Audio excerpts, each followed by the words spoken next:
Mysteries and memories. Doc never fails to leave me speechless.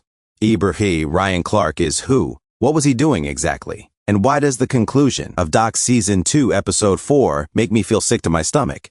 Ryan Clark is just the most recent in a long line of people who seem to be haunted by Amy's past. Should we watch out for Hannah? After all this time, I'm wondering if Hannah's friendship with Amy is sincere, or if there's something else going on because she has ties to both Westside and Amy. When Ryan and Amy first discussed his behavior, specifically his propensity to leave patients on the operating table, she was conveniently absent.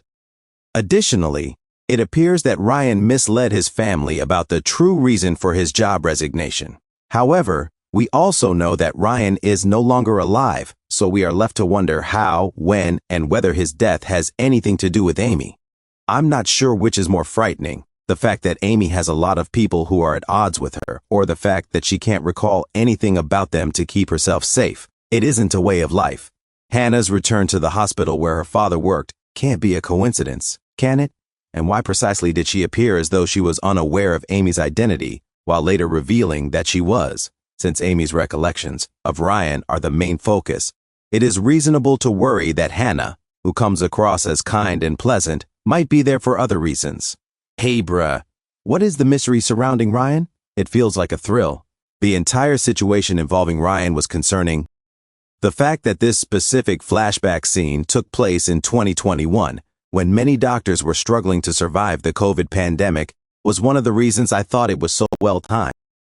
If Ryan was one of those doctors who had burned out by that point, it would explain his odd conduct and the reason why hospitals were paying more attention than usual to what everyone was doing. In actuality, we are unaware of Ryan's circumstances. Perhaps his job was suffering because he was truly burned out and struggling to cope. It was concerning to hear what he was doing, and his outburst in Amy's office was especially disturbing. Ryan had a grudge against Amy, and he came across as a man on edge, but we don't yet know why. I'm curious to find out what was causing Ryan's problems because she was adamant that she wouldn't disparage his name or anything like that. But he didn't seem to believe her when she finally got around to it. It was intriguing to spend so much time with a new character like this, but I'll have faith that it's going to something important. Similar to Amy, these experiences she's getting over can cause her to remember things she didn't need to. Jake defines his limits once more, Joan, basically telling Jake that he and Amy can't date anymore or else he will lose his job is absurd on the one hand. I'm always affected by the moral dilemmas that this facility presents, as well as the decisions made. It still doesn't address the problem of Amy's impact on Jake and his decisions about her, regardless of whether they are romantically involved. When it comes to Amy, Jake finds it difficult to remain objective. As long as they are walking the hallways together, I don't see that changing because it has become a defining characteristic of his personality. However, it's undoubtedly another one of those situations where there is some merit. Jake knows that his actions are specifically a result of his affections for Amy, and since their relationship hasn't changed, he feels that setting a barrier is essential. In addition, even though I adore Amy, she is unable to suppress her constant flirtation with Jake at work. Adding Jake to the mix and doing it in public doesn't help if people are already upset about Amy's relationships with Michael, Joan, and Gina. The dynamic between Michael and Amy is still complex. Did any of you notice Joan's behavior about Michael's paternity leave proposal? She found it hard to understand why he would do that, or what he could provide for a baby at that time. We did discover a little more about Joan, though, and it turns out that she also has trouble with her family. It doesn't seem like her son would be the best person to take care of her as her health deteriorates, and he isn't even responding her calls. Their connection must be seriously strained. Does anyone wish to speculate as to why? Joan appears adamant that her doctor does not violate HIPAA and is still working to conceal her health difficulties. However, he was upset that she accepted such a demanding profession when she ought to be somewhere relaxing and receiving frequent transfusions. I can't imagine how long Joan would keep this a secret.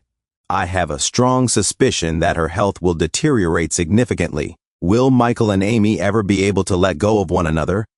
Bringing up the proxy issue is intriguing since, in an ideal world, we would assume that Michael should hand things over to Nora right away since she is now his wife and they have a family of their own. The problem with proxies is that, in my opinion, they are the ideal people to manage some important decisions. To be honest, even if Michael were to get married 6 more times, I would still say that his rock star ex-wife and friend would still make the finest choices. Given that Jake had no idea why Michael was speaking to him in the first place, awkward. But all in all, the case caused him to think a little. Gina was working on her own in the meantime, and it seems that she's in a worse situation than we initially believed. Gina does a good job of hiding her pain because I never thought she would still feel the need to make up for the train wreck incident by giving money and other items.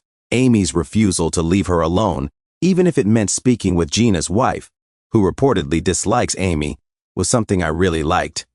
If Gina is having these problems and spiraling the way she is, it sounds like she needs a new therapist. I adore Amy's actions, which show how determined she is to restore their connection. However, don't they find themselves in a peculiar situation? I'm curious to learn more about their friendship and its complexities because I still don't understand what's going on there.